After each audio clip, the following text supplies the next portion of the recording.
So, Governor, this material non-disclosure, as your chief officer has said, you must disclose. Your background is I think it is in accounting.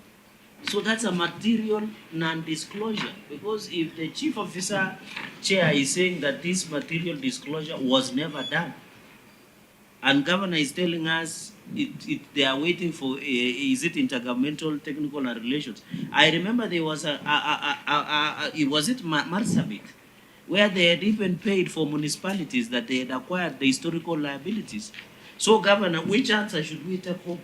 Because you have failed to disclose your obligations in the financial statements. I think, Governor, it's not a slight matter, yes, and it's a matter that you must take up with your officers. But I must also ask the Auditor General why they did not raise that, because that is so material. It means that your pending bill of 2.4 billion is understated, isn't it? So what is the true figure, if you include the staff payables? Well, as I said, does anybody know in the organization? We will provide, Chair. As I said, the quite of informations, supplementary information, which I think allow your team to help you carry the burden. Yeah. I am sure there's someone whose job description is to know the assets and liabilities of the county. Who is that person? You are the CEO. Who have you employed? Who, when you want to know how much you owe suppliers in pending bills, you can get that information. You are running a county. At least I know William Ruto, when he wants to get that figure, he quickly calls someone. So in your case, if you want to know what was your total pending bill, where do you get that information from? Chair, as I said, allow us to provide this and many other information that you request. No, Governor. I think we are in a space where we are now advising each other. Correct. Yeah. So I'm asking, who is a custodian of that information? Well, that would be, of course, the Treasury and the CEC in particular. CEC? Yes. Finance? Yes. CEC Finance. What was supposed to be the correct pending bill for this year, now that you excluded the staff payables? Chair, there's a long story of the pending bills in Garissa, because when the governor assumed office and we were appointed, a committee was formed, a pending bill verification committee was formed. And so together, we also sought the help of the OAG to help us on the same. No, see, because of time, yeah. I know that background was in your earlier report. Yes. Assuming 2.4 billion is correct for goods and services, what is the correct figure for staff payables that we should add to the 2.4 billion? We have liability with the lab fund because we had meeting with them. I don't have the exact amount here. But Chair, I've just got the figure of the current outstanding lab fund is about 125 million. That's only lab fund. There could be other statutory remittances, which we have already seen agency notices being applied. Auditor General, I think your first observation was that the pending bills was understated because accounts payables were not disclosed. That would have cast the entire amount in doubt. So please, you must go back and do a proper audit on this. Governor, your responsibility, please do not embarrass us. I think you're elected on the ODM party and your Secretary General is here. Do not embarrass your Secretary General by coming to the Senate when you have pending bills of 2013.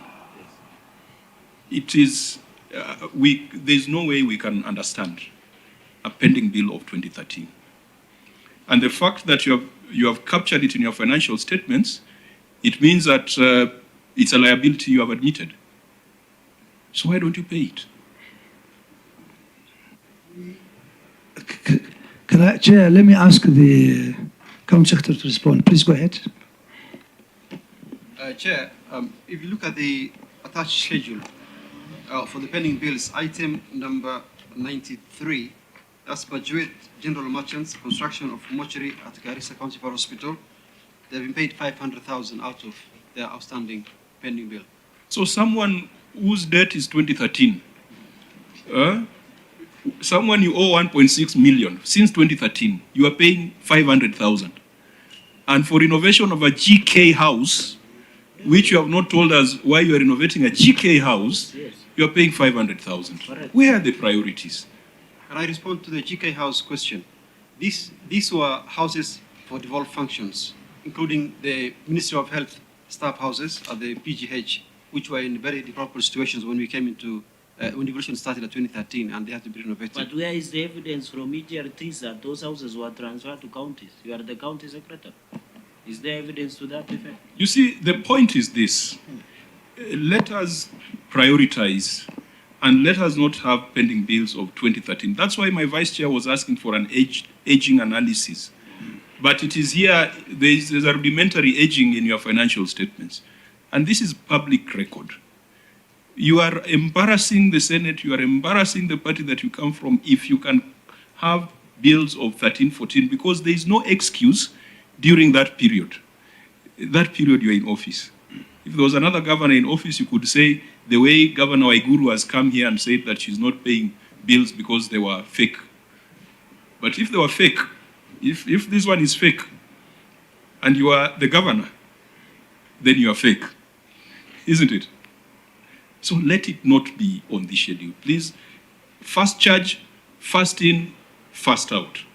Let us have our priorities right. I feel pained on behalf of these faceless suppliers who are demanding money for 10 years. I don't even know whether they are alive.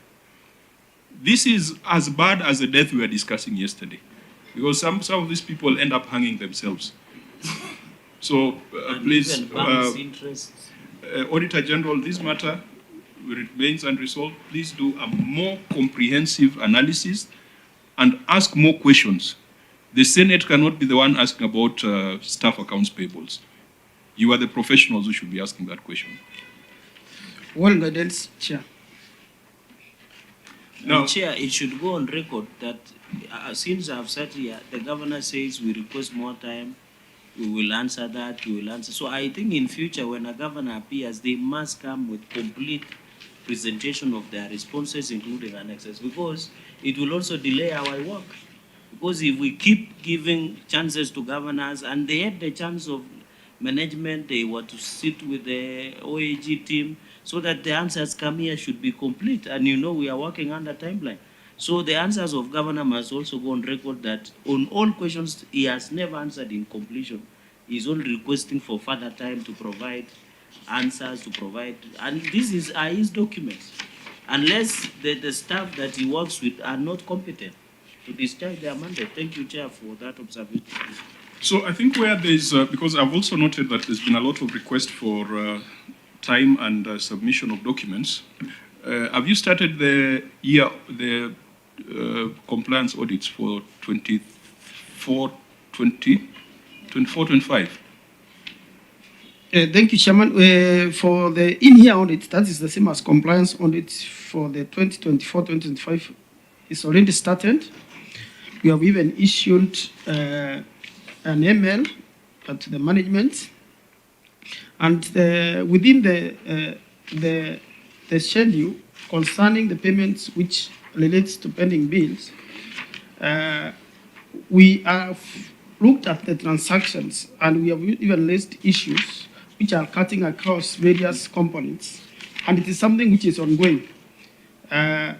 What I can assure this committee is that as far as our office is concerned, and with this aspect of transitioning to the IPSAS accrual, we have been guided very well through our end, that is the Auditor General, on how to approach the pending bills.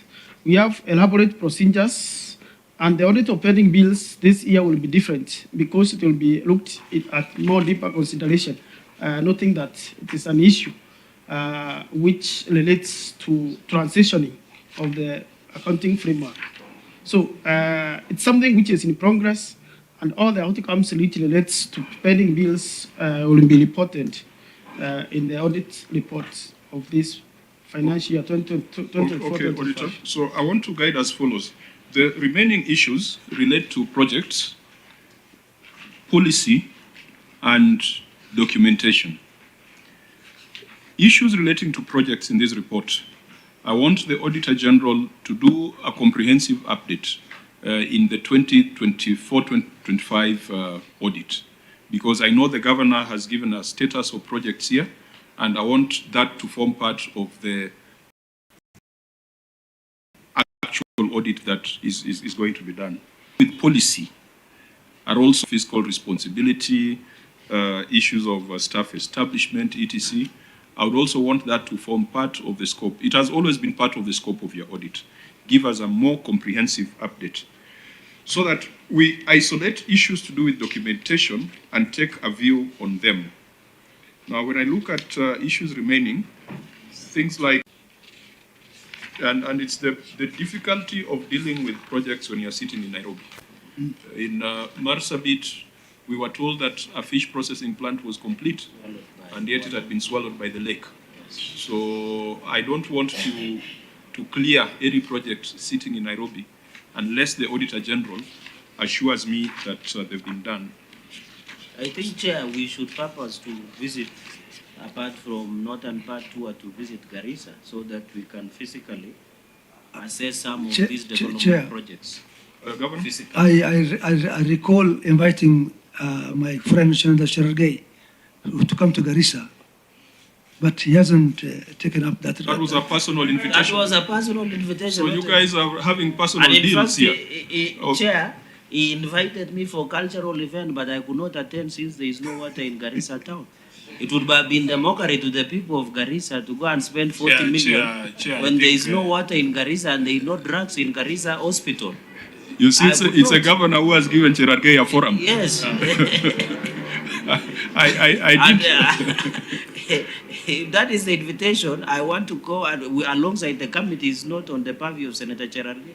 In fact, the Secretary General of ODM, the largest political party, alongside you as the chair, should lead that delegation to visit projects. Chair, for the information of Senator Cherargei, I actually attended that cultural event with the governor, and there was water. I assure you, I showered.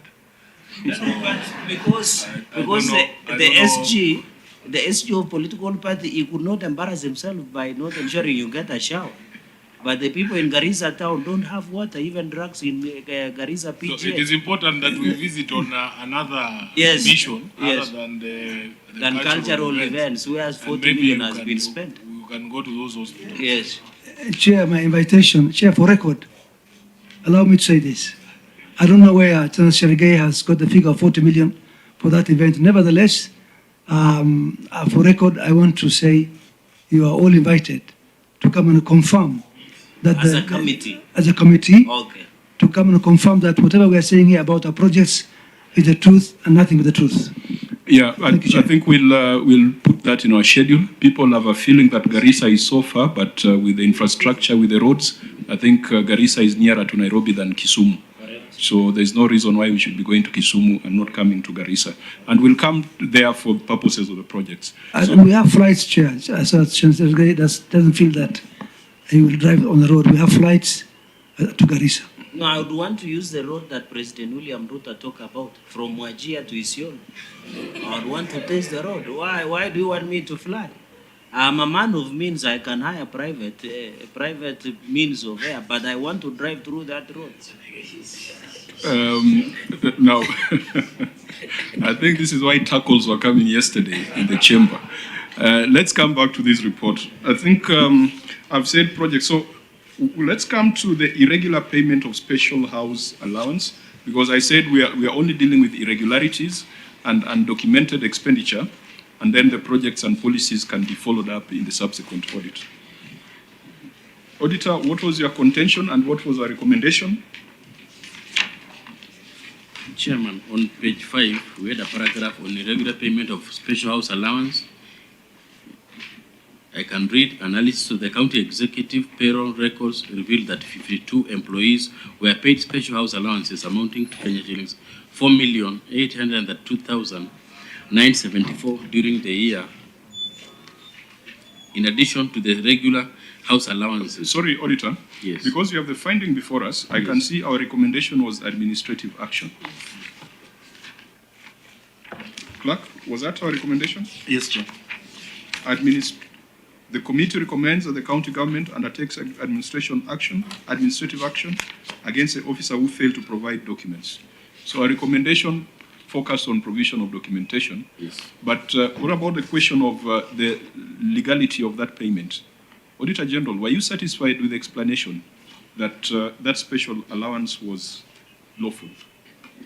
Thank you, Chairman. Yes, after the engagements which was done during the appearance in this committee, it was observed that the clarification was satisfactory, and this was also a concurrence with the committee observation. So if you assure us that that is resolved, you assure us that that is resolved? The issue was resolved. Save for the action. Yes. Governor, what action did you take on that?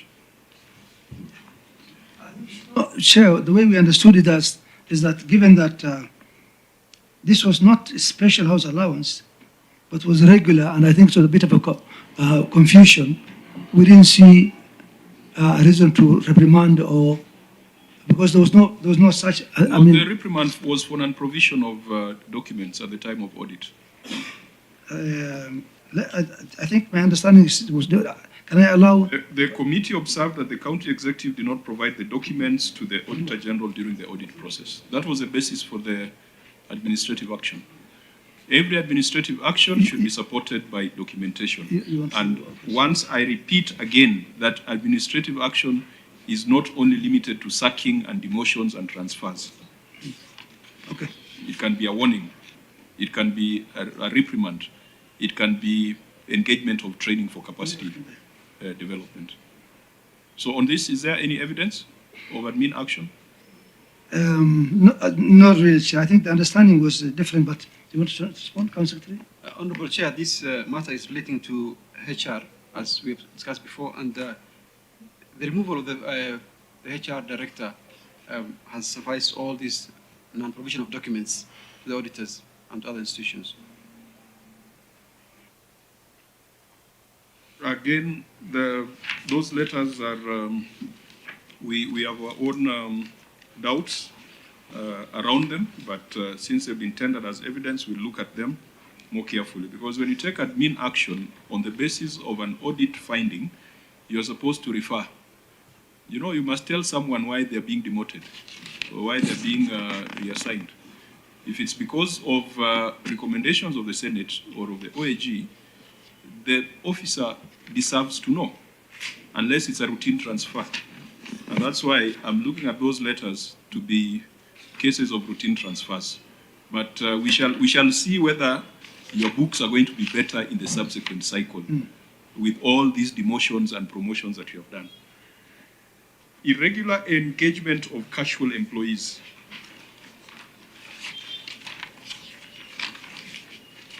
Anything found irregular by the auditor is very difficult to sanction.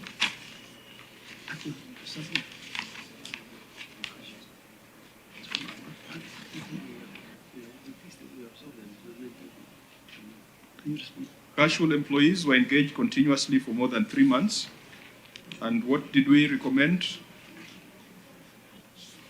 Chair, we recommended that one, the employees engaged as casual workers with the intention of employing them on permanent and pensionable terms is in breach of Section 59(1)(b) and 63(1) of the County Government Act, be dismissed forthwith. We also recommended that the county further, we recommended that pursuant to Section 63(2)(a) of the County Government Act, the respective county chief officer properly requests the County Public Service Board to recruit the employee it requires to employ in accordance with the county human resource policy and the allocation of funds in the budget.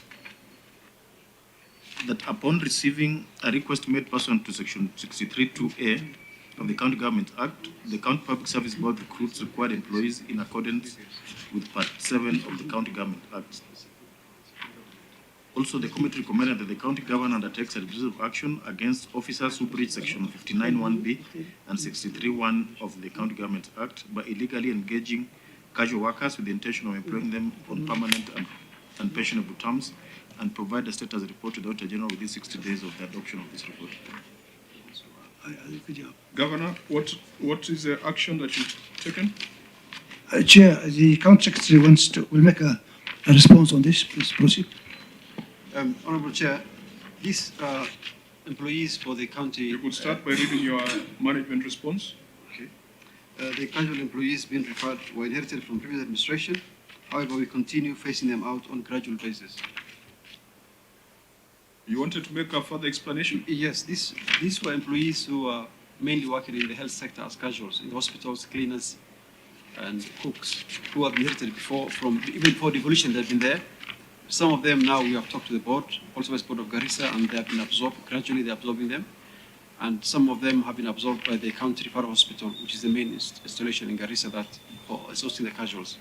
Will FIF address this problem? Yes, it's addressing at the sub-county, level 4 hospitals, and also at the referral hospital.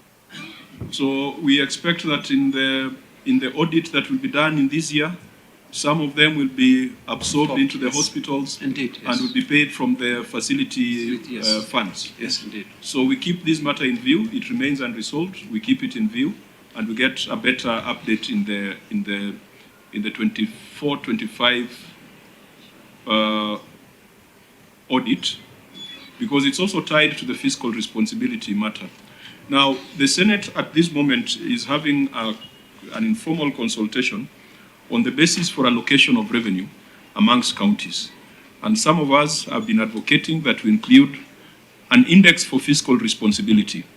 So a county like Garissa, which has 44% that goes to wage bill, would not get a share of that amount. You remember in your first term as governor, 2% was set aside for fiscal responsibility. And of course, 2% even of 400 billion is quite a lot of money. It's 8 billion. And some of us believe that we should set aside, we should ring fence an amount that rewards fiscal responsibility. Garissa will not benefit if we succeed. That conversation is going on right now because, you know, we are going into the 4th generation for sharing of revenue. And it is for that reason that I think I will be bringing this meeting to a close to deal with a matter that is extremely important to the finances of counties like Garissa. But I must warn you that with your current fiscal responsibility position, you are going to be a loser if we impose a fiscal responsibility index.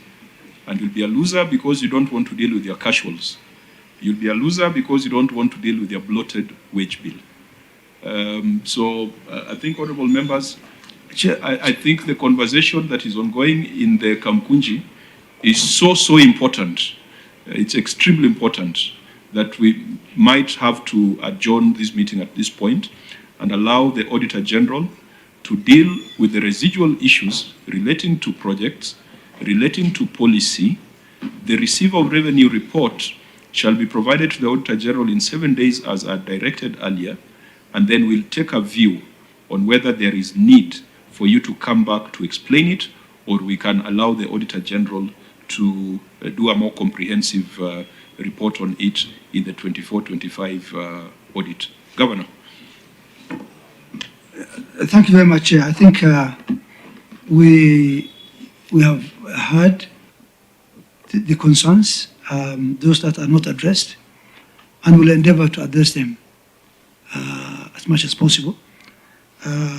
On the matter, Chair, of the wage bill, again, I hope your considerations will take into account the fact that we do have a large number of staff we inherited from the defunct county councils and municipal councils, just as a way of mitigating the concern that we have raised. But nevertheless, Chair, on the matter of projects, I repeat my earlier request for a visit so that, because it keeps coming up, that fake projects, cooked projects. I think a visit by the Senate committee will be helpful so that you can appreciate what also we're doing in Garissa. Asante sana. Thank you. Governor, before we close, we are fighting very hard. Like I've said, we are going to is that you have been bullied to accept 405 billion. Why should the Senate fight for 450 billion when you've already done a deal with the president that you're ready to accept 405 billion? Chair, let me confirm to you on behalf of the COG, and this is without fear of contradiction, that statement is not true. We categorically gave our position that, 405 is not at all acceptable to us. And actually, we are saying we will stand by the Senate. On worst case scenario, we said let's go for the recommendation of Baba of 415 billion. That's the worst case scenario. So that statement, Chair, is not true. Thank you. 450, not 15. Yes. Yeah, Senator Sifuna's position is 450. That is the position of the party. Yes. The party, yes. And we were told you are the one who speaks for the party. That's what I'm saying. Correct. That is the position on the chair. But Governor, you have made a very interesting statement there that you will stand with the Senate. Personally, we are going to try something this time round with this mediation. I don't know how long you guys can survive without us having passed that division of revenue. Because it is always the Council of Governors that capitulates. And the National Assembly knows it's very easy to blackmail you with, the delays in disbursement. Let us just accept that first devolution is not working because there are always going to be delays. Can you guys buy us 6 months to fight this war? Can you go 6 months without a division of revenue? Because for me, I have drawn the line in the sand that unless my instructions from my principals change, we will not accept anything below 450. But it is you who always capitulate. At least you kept one promise as the Council of Governors. I was happy, Chair, that they allowed the judgment on RMLF to be delivered. Exactly. Yeah, Chair, so, I mean, just to reconfirm that we would not accept with the Parliament, the Assembly. Look at our position on RMLF. We stood our ground, and together with you people, we are making some progress. Same thing we've said actually in our last meeting, especially extraordinary meeting, that we'll stand with the Senate fully on this matter. Thank you. So we're together, Chair. Governor, how many members of National Assembly come from Garissa? 6. Do you ever sit them down to explain to them the challenges of devolution and why, when they come to Nairobi, they ought to support the counties? It's unfortunate. Chair, I can tell you, despite our many attempts, but it's not. I think something happens when they come over here. I don't know what happens, really. CDF happens. It's a problem. I think we must find. I think in the first term there was a proposal for a county development committee, but it was not well structured because the senator was the chair and the governor was the secretary. And then the governors felt too big that they could not be secretaries to a committee. But we might need to revisit that, because why should you come and tell the senator for Homa Bay to fight for Garissa, yet you have 8 members of National Assembly who are part of that decision making, and they are not seeing the things the way I'm seeing them. There's a problem. We need to find a way of bringing our members of National... More radio, 88.2 FM.